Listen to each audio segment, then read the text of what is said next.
Olá, estudantes do nono ano. Sejam todos muito bem-vindos à nossa aula de número 42, na matéria de Ciências. Sou o professor Celso e hoje nós vamos falar sobre consumo consciente. Vamos dar continuidade ao nosso assunto sobre sustentabilidade, desenvolvimento sustentável, pegada ecológica. Vamos falar um pouquinho sobre como nós podemos consumir os recursos naturais, mas de maneira consciente, pensando na sustentabilidade, pensando que futuramente outras pessoas precisarão utilizar esses mesmos recursos naturais que tem disponível na Terra nos dias de hoje. Então nós vamos trabalhar com a importância do cuidado com os recursos naturais, vamos trabalhar com o consumo consciente da água e da energia elétrica como medida de prevenção dos recursos naturais. Vocês sabem que uma estação de tratamento de água, ela precisa que a água esteja mais limpa, ou melhor, não tão poluída, para ela conseguir eliminar todos os germes, tornar essa água potável para o nosso consumo. Para isso, ela vai gastar muitos produtos químicos, ela vai gastar muita energia elétrica para bombear a água, passar de um tanque para o outro, enfim, transportar a água. Tudo isso tem um custo. A própria energia elétrica, a sua produção, também consome alguns recursos naturais. Nós pegarmos energias não renováveis, por exemplo, como o petróleo, o carvão, ela vai se esgotando. Chega uma hora que esse recurso natural vai se esgotar, não tem mais disponível. E daí como vai fazer para obter energia elétrica? Tem as fontes renováveis, energia eólica, energia solar, das hidrelétricas, mas para isso elas também vão gerar, para produzir com elas, elas também vão gerar alguns impactos ambientais. A energia solar pode prejudicar algumas aves no voo delas. Energia eólica, a mesma coisa, vai ocupar um espaço de terreno, causa uma poluição sonora.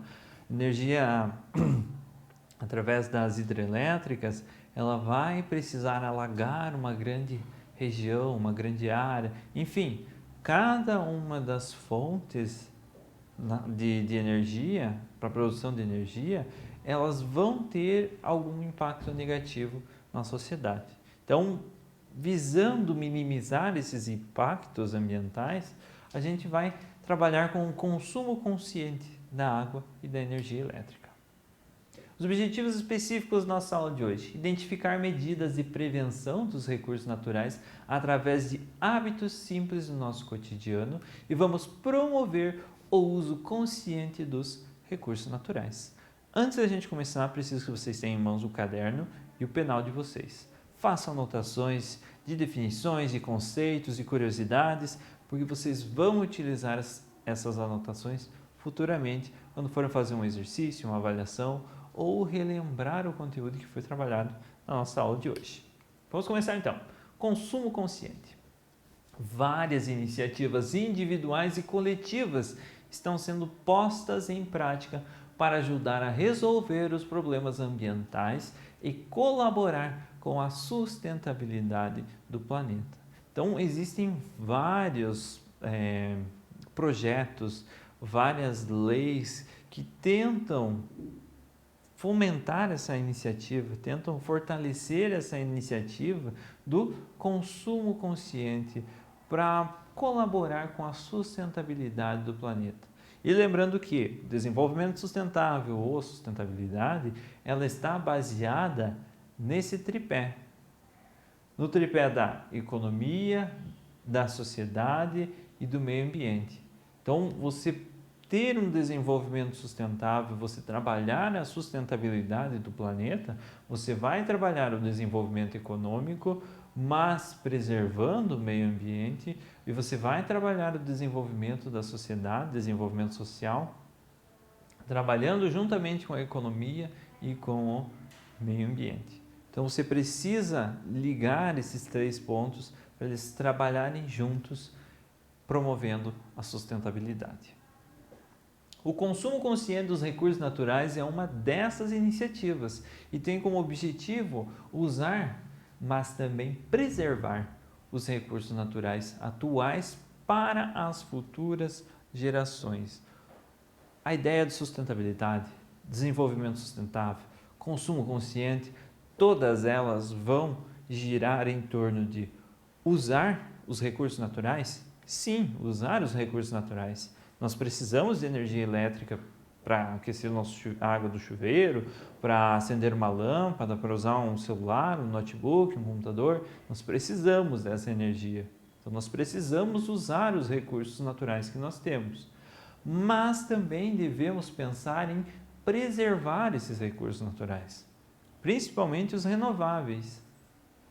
Porque é esses recursos naturais que as futuras gerações, os filhos de vocês, os netos de vocês, os familiares de vocês vão utilizar futuramente.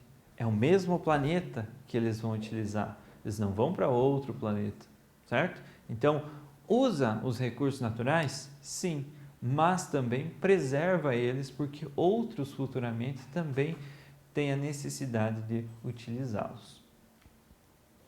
Em relação à economia de energia, podemos adotar medidas importantes e simples no nosso dia a dia, como, por exemplo, aproveitar ao máximo a luz natural e usar sensores de presença nas áreas externas. Vamos deixar as cortinas fechadas na sala de aula para não entrar luz solar ou na nossa casa?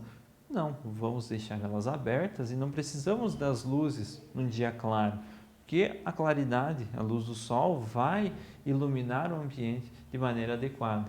Usar sensores de presença nas áreas internas é quando você sair da sua casa ou chegar em casa, a luz vai ficar acesa por um curto período de tempo e ela irá se apagar depois quando não tiver mais ninguém ali, sem o perigo de esquecer a luz de fora acesa, por exemplo.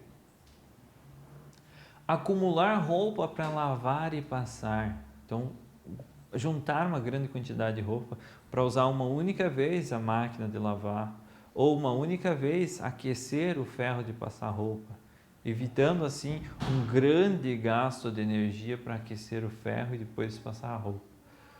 Usando a lavadora e o ferro uma única vez. Não deixar lâmpadas e aparelhos elétricos ligados sem necessidade.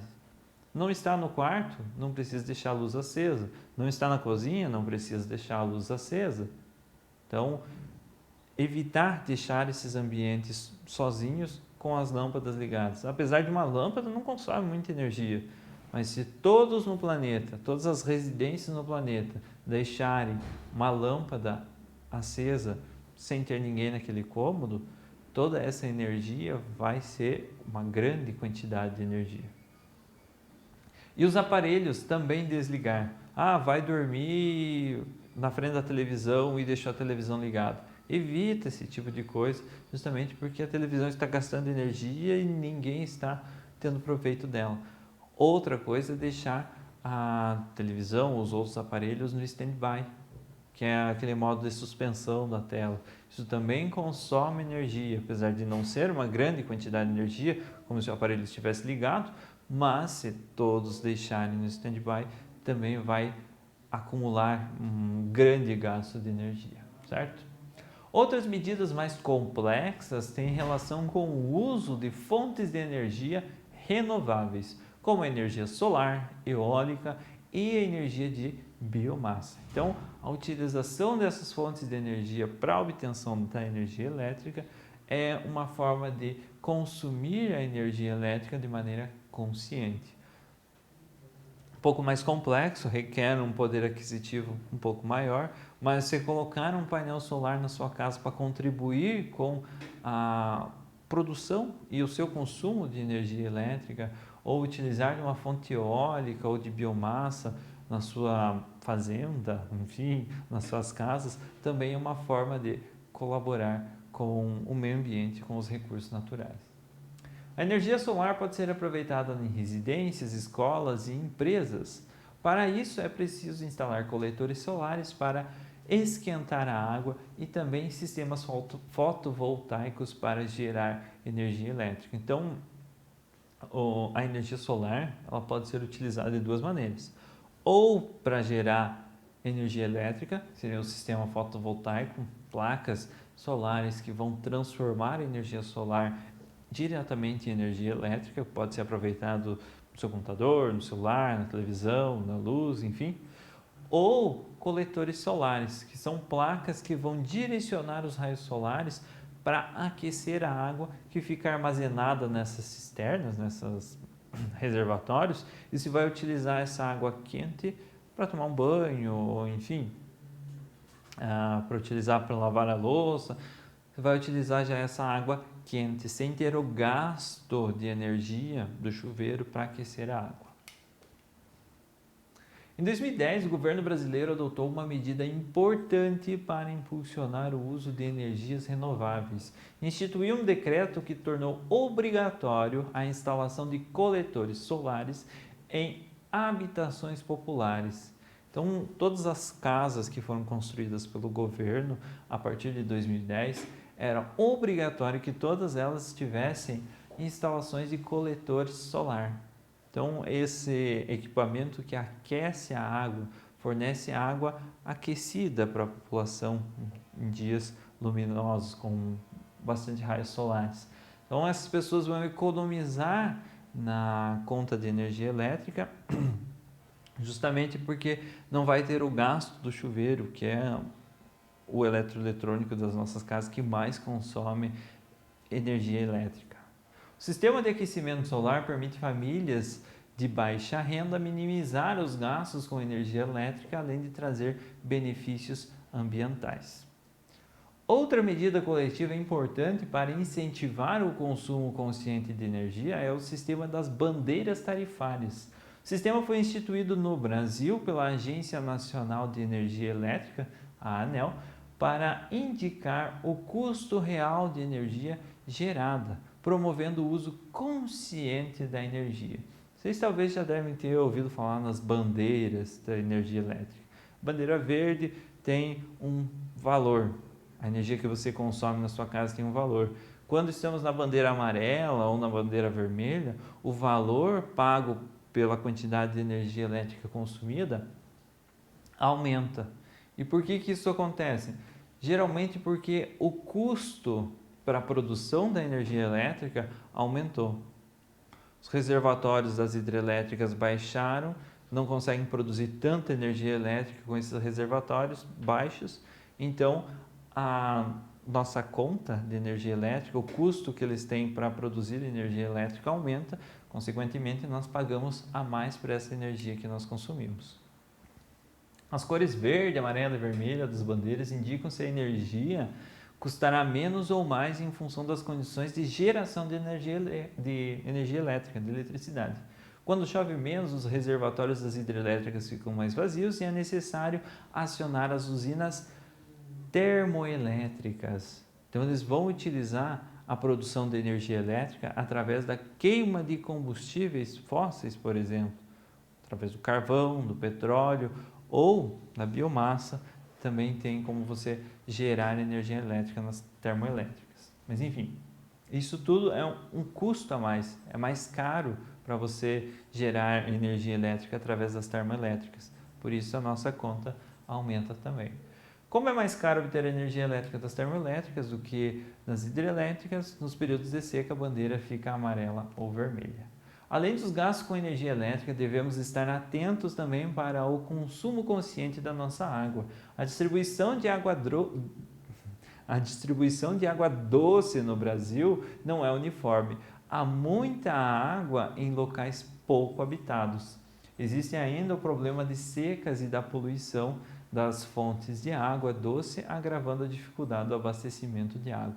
Muita água numa região pouco habitada, você precisa transportar essa água por uma grande distância. E esse transporte da água é custoso. Quanto mais longe precisar desse transporte, quanto mais você precisar gastar para purificar a água, para tornar a água potável, mais caro vai ser a água e, consequentemente, mais impactos ambientais você vai estar causando. Você vai precisar abrir tubulações, vai passar no meio de florestas, de áreas de preservação, enfim, tudo isso gera um impacto no ambiente.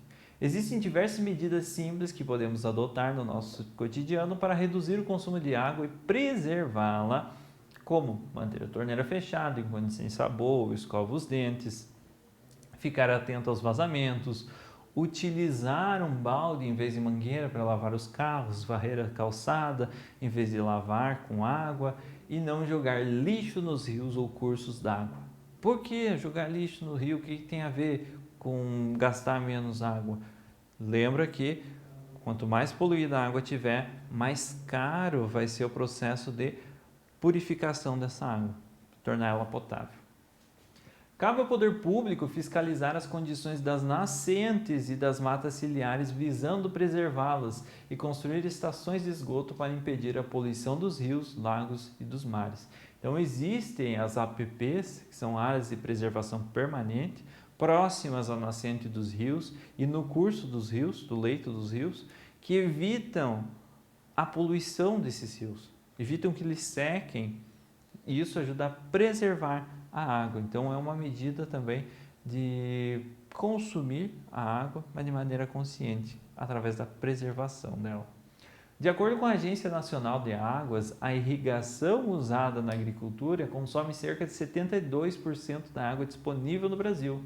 Portanto, a implementação de técnicas modernas de irrigação, como as técnicas de gotejamento e aspersão, reduzem bastante o consumo da água. Antigamente as pessoas gastavam água à torta direito nas suas plantações. Agora não, já tem técnicas de gotejamento, uma mangueira onde vai pingando uma gotinha a cada determinado período de tempo. E essa gotinha de água é o suficiente, é o que a planta precisa para se desenvolver, economizando muita água. Vários estados do semiárido do Nordeste usam o processo de dessalinização para retirar sal da água saloba extraída de poços, tornando-a potável. A água salobra, ela está entre a água do mar e a água potável. Ela não tem tantos minerais quanto a água do mar. Essa prática é adotada em locais atingidos pelas estiagens em programas mantidos com recursos governamentais, justamente porque o transporte da água encanada até essas regiões seria muito custoso. Então, é mais fácil você retirar o sal da água salobra para tornar ela potável. Outra medida que deve ser tomada, que é normalmente tomada e é mais comum, é a captação da água da chuva em telhados de casas e de prédios. A água é armazenada em cisternas e pode ser usada em vasos sanitários, na rega de jardim, na limpeza das áreas externas, enfim. Você não pode consumir ela, nem utilizar para lavar a louça, por exemplo, mas você pode utilizar essa água no vaso sanitário ou para limpar as calçadas, o carro, enfim. E agora eu deixo uma pergunta para vocês. Você, como tem cuidado dos recursos naturais? Você tem se preocupado com eles? Fica esbanjando água, eletricidade, ou você pensa que futuramente alguém vai precisar desses recursos que você está desperdiçando agora? Essa foi a nossa aula de hoje, pessoal. Espero que vocês tenham gostado. Se ficou alguma dúvida, retoma o vídeo, assiste novamente, faz as pausas necessárias para as anotações e nos vemos na nossa próxima aula.